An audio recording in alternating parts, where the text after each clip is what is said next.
What if Drake never signed with Lil Wayne? Once upon a time, in the busy city of Toronto, Canada, there lived a boy named Aubrey Drake Graham. Everyone called him Drake.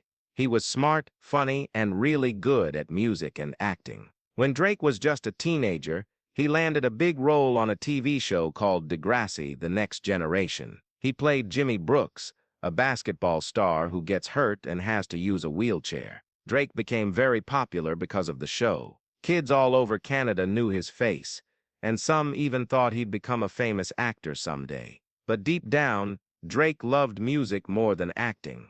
After school or after filming, he would go to his room and write songs. He made mixtapes, homemade albums, and gave them to friends. His lyrics were real and emotional, and people started saying, "This kid can rap."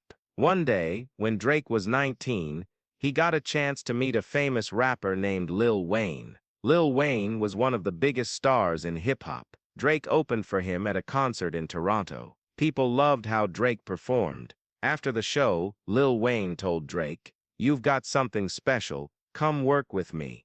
In real life, Drake did sign with Lil Wayne's label, Young Money, and that changed everything. But what if he hadn't? Let's imagine, after the concert, instead of joining Lil Wayne, Drake decided to stay in Toronto. He wanted to finish college and keep making music on his own. Some people said he was crazy, but Drake believed in himself. He kept writing songs and recording music in a small studio above a pizza shop. He uploaded his tracks online, and slowly, people began to notice. A local radio DJ played one of Drake's songs, then another. Soon, fans across Canada were asking, "Who is this guy?" Back in Toronto, Drake also went back to helping kids. He volunteered at schools, talked to students about staying in school, and even donated instruments to music programs that couldn't afford them. He remembered how hard it was growing up and wanted to help others. One day, a producer from Los Angeles heard Drake's music.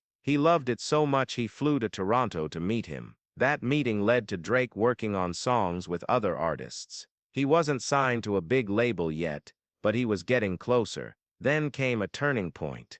Drake wrote a song called From the Start. It was about chasing dreams, never giving up, and being true to yourself. He posted it online, and within days it went viral. Celebrities shared it. Radio stations played it. Fans cried listening to it. A famous singer named Justin Timberlake heard the song and invited Drake to collaborate. They made a hit together, and suddenly, Drake was known around the world. Still, Drake didn't rush to sign with any big record company. He stayed independent. He started his own label called October's Very Own, OVO, named after the month he was born, October. He helped other young artists from Toronto get their start. He built a team of friends, producers, and writers who believed in his vision. Together, they made music that touched hearts. Drake became known as the voice of a generation, not just for his beats, but for his honesty. He sang about love, loss, hope, and pride.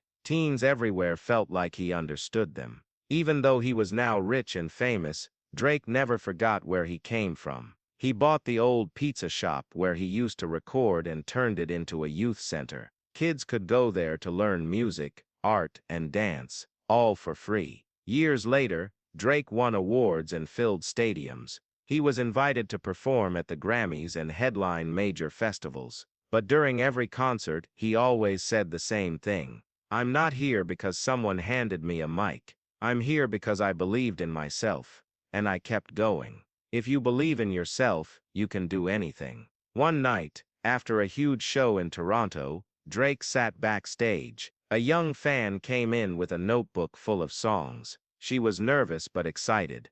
"I want to be like you," she said. Drake smiled and said, "Don't try to be like me. Be better, and don't wait for someone to tell you you're ready. You already are." The girl hugged him, tears in her eyes. Drake signed her notebook and wrote, "Keep dreaming, keep creating. The world is waiting." And that's how Drake lived his life. Not by waiting for luck, but by making his own path. So what if Drake never signed with Lil Wayne? Maybe he wouldn't have gotten famous as fast. Maybe the road would have been harder. But maybe, just maybe, he would have found something even better. He would have found himself. As Drake grew older, he started doing more than just making music. He opened a school called the OVO School of Sound. It was a place where kids from all over Toronto could learn how to write songs, record music, and even make their own beats. The best part, it didn't cost anything. I want every kid to know that you don't need money or fame to make great art, Drake told a reporter once.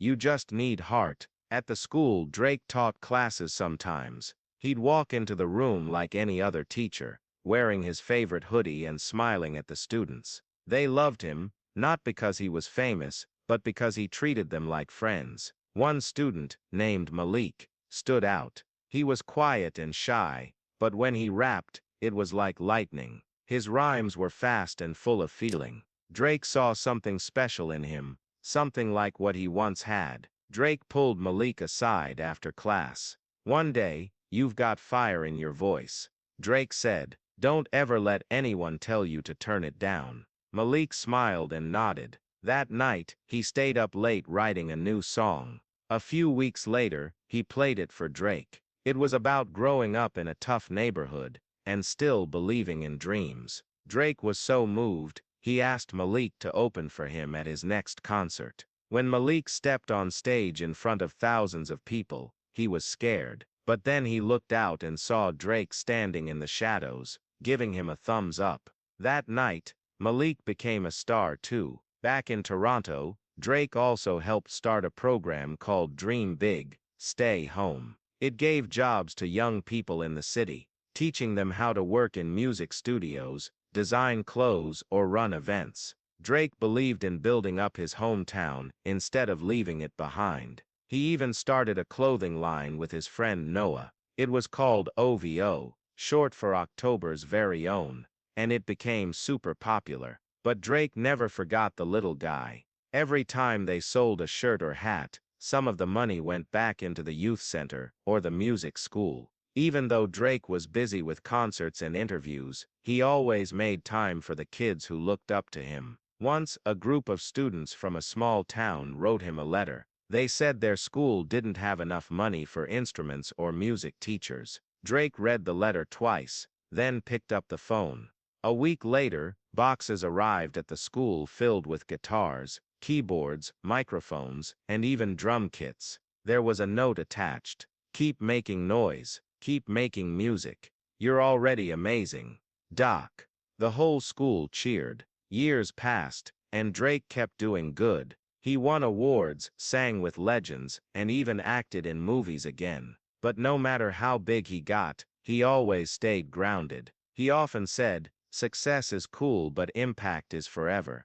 And Drake wasn't just a rapper or actor, he was a mentor, a leader, and a hero to many. So maybe Drake never signed with Lil Wayne, maybe he took a longer road, but in the end, he found his own way, and showed everyone else they could too. Drake's journey was not about luck or shortcuts. It was about passion, hard work, and believing in yourself, even when the world doesn't hand you a microphone. He showed that success doesn't always come from being discovered. Sometimes it comes from discovering yourself. Even without signing to a big label early on, Drake still made it. He built his own path, helped others along the way, and became more than just a musician. He became a symbol of hope for young dreamers everywhere. He taught people that you don't need permission to start, it's okay to take the long way.